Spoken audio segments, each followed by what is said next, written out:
Again, a very warm welcome to the program, and we begin in Zimbabwe, where the events surrounding President Robert Mugabe continue to evolve as an ultimatum set for him to resign by his Zanu-PF ruling party passed on Monday, and now the ruling Zanu-PF party is set to begin impeachment proceedings against President Robert Mugabe on charges that include allowing his wife to usurp constitutional power. The motion is expected to be presented to Parliament this Tuesday. According to senior party member Paul Mangwana, the process could take 2 days to complete, implying that if it goes through, President Mugabe could be removed by Wednesday. Meanwhile, Zimbabwe's war veterans have filed a lawsuit seeking to legalize the military action against President Robert Mugabe. This, it says, is the alternative to drive President Mugabe out of power. The leader of Zimbabwe's war veterans, Chris Musavangwa, said on Monday his group will lead a court challenge to legalize the military action against President Robert Mugabe after the army seized power on Wednesday. And we have gone to the court today. We are hoping that the case is registered to say that Mugabe, he was derelict of his executive duty, forcing the head of the army to intervene to arrest criminals. And the army is now done its job. And the people of Zimbabwe on Saturday took off from where the army had left. He further said that they will lead public protests in the streets of Harare, cranking up the pressure on Zimbabwe's ruler of the last 37 years. We are bringing back the people of Zimbabwe to the streets. He will then have to settle his issues with the people of Zimbabwe once more.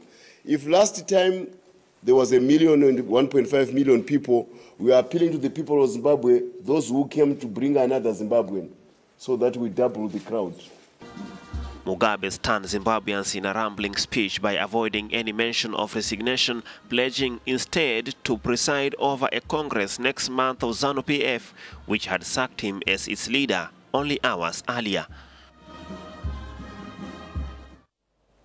Les deux principaux acteurs politiques, the two main political actors of the crisis in Zimbabwe, President Robert Mugabe and his deposed Vice President Emmerson Mnangagwa, are in contact, say the army yesterday on the eve of impeachment calls against a long-time ruler. The Chief of Staff, General Constantino Chiwenga, author of a military coup on the night of 14 to 15 November, also called for calm and patience. After a meeting between the main military leaders of the country yesterday, the army played the appeasement card. The Chief of Staff reaffirmed that Robert Mugabe remained the supreme leader of the armies and promised that a solution will soon be found to the situation that the country was going through.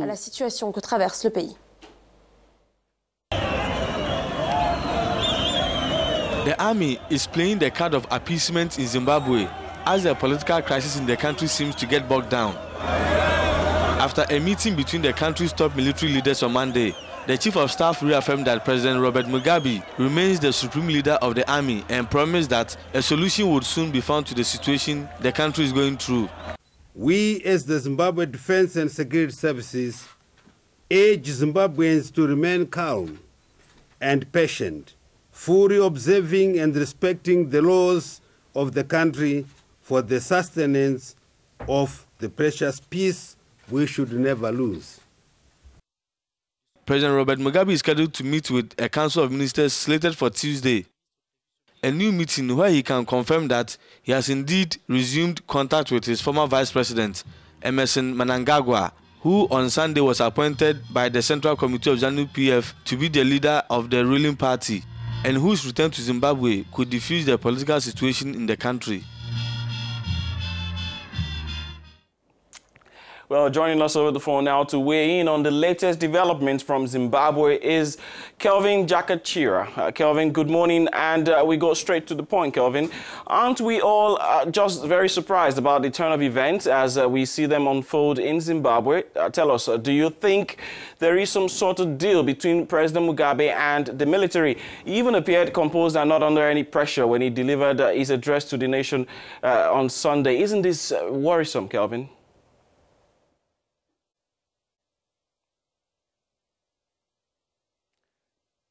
Kelvin?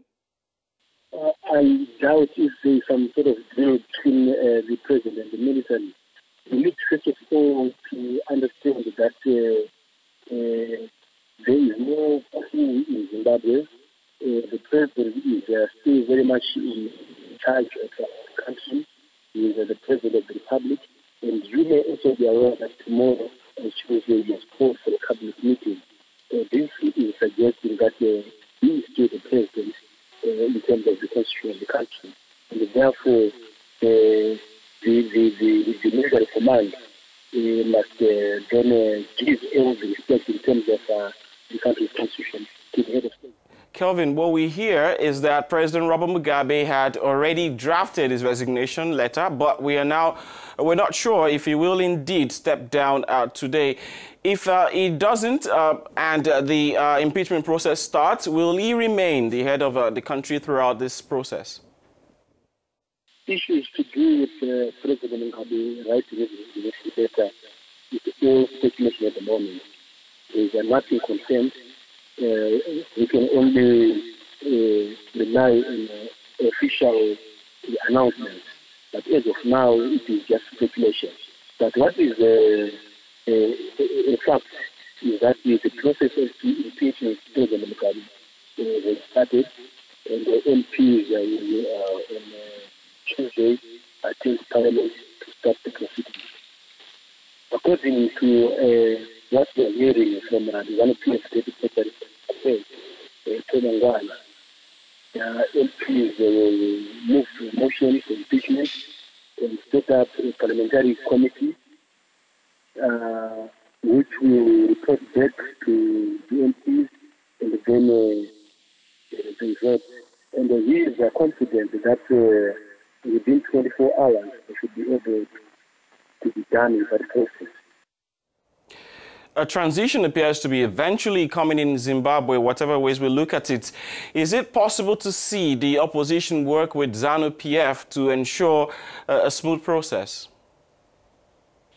If the process of impeaching President Mugabe is to succeed, as they are hoping, they definitely would need the support of the opposition MDC party, which is a substantial number of MPs in both the lower house and the upper house. So definitely they need for Zanu-PF to start negotiating with the opposition so that they have their basis.